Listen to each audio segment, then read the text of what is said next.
An absolute disaster result and a dreadful performance, if we're going to be brutally honest, for a BOK team that has been off temperature throughout the season. And I think this showed a couple of sort of worries that we've had mounting up.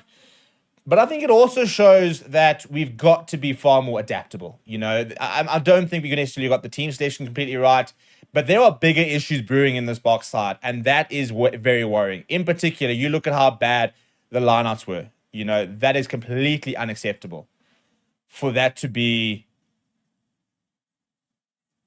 So, I think 60%, we can look at the lineouts now, but you can't be having a 60% lineout, for example. And I think the frustrating part about that performance is that there were so many opportunities to win the match. If I'm an All Blacks fan, celebrate the win by all means. 100%, you deserved it. Better team on the day. I don't think they played particularly well. I think they defended brilliantly, but I genuinely think that the Boks should have won that game had they just played 10% better. We had that many opportunities. We had that much scrum dominance. We had that much territory. We had that much possession. The chances we had is incredible, and we just didn't take it. And that is so frustrating because that is a game that we should have won. That is a game that was there to be won. And moving forward, I don't really know what the answer is necessarily, but we've got to make big calls here because I think there are players there that just didn't really arrive today. For example, we've got to have a real conversation about Malcolm Marx and the lineouts because we can't have a lineout that operated at less than 70% odd. It was a disaster. And let's call a spade a spade a spade. Awful conditions. People saying that the Boks can't play running rugby. New Zealand didn't play running rugby. Neither side played running rugby. It wasn't the conditions to play running rugby. It was wet. It was muddy. It was difficult. People were slipping. And I think that's where I'm probably the most frustrated, given the fact that we are a side that should have won the arm wrestle. We are a much better physical side than the All Blacks. We've got a much better. The scrums were a joke, to be honest. We got towards the end there. But the annoying thing is that we had it there. We had the conditions and the situation to win the game, and we couldn't do it. And I go back to small moments in the game. If you look at the penalty from Kwagga Smith, the yellow card try, we had just come back. We had all the momentum. And that 62nd minute odd, I felt that had we managed to clear that, get to the halfway line, we could have won that game. We had turned the momentum. We were on the front foot. We were all over them. And then you can see the penalty. You can see the yellow card. You can see the try. That's it. So it's frustrating. It really is frustrating because it's there's so many questions that come out of that performance, and I don't really know if we have the answers to it either.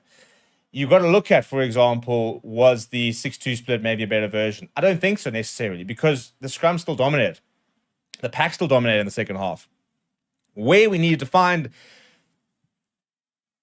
points of difference is we had to be more clinical. We had to create more chances and be more accurate in those chances. To be fair, we actually had the chance. If you go look at our average points in the 22, it'll show you how many 22 entries we had.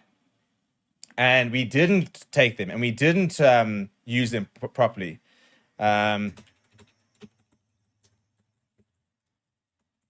So it's just annoying because I think we're now sitting there not knowing really how to feel. And I think moving forward, Rassie is going to have to be very clear with certain players and what their role is moving forward. Are we looking to now change players? Are we going to have to now set a complete new team, for example?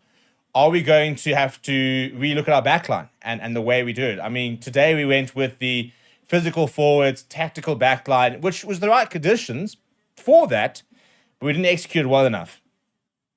Now, will there now be a case for maybe playing somebody like a Monty Liebach next weekend and saying, you know what, we need a player who can create something that can open up defenses because we didn't do that. I personally think that today we lost the game in 24 points conceded. I think that is the biggest problem. We cannot concede 24 points that easily.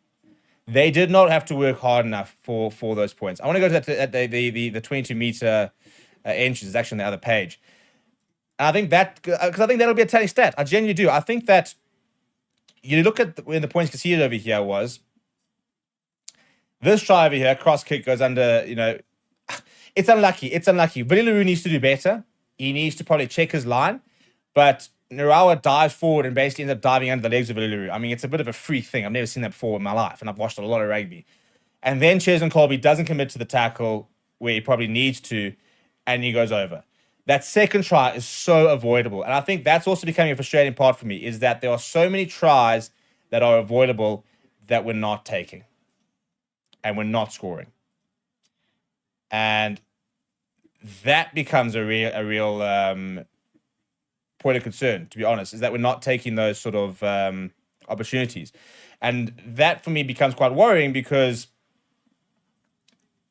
that is something that is not that easily fixed, I don't think.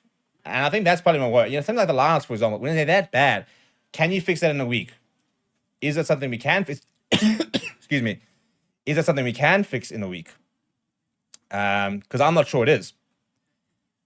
And that worries me. And I think that we now need to have a very good look at ourselves with regards to how we want to play and who's going to play. Who is going to be the future and who needs to maybe be moved on as well. Because I think that there are lots of players who, after the back of today's performance, might not be as in the mix as they were a few months ago. I think that we need to look at players like an Andre Esterhuizen off the bench, for example, to try and add something a bit different. I think we need to look at potentially Mapimpi next week ahead of a Kane and Moody. We probably need to look at a fullback option. Is the updated Fassi the answer? Do we need to go back and look at Damian Willemse? Because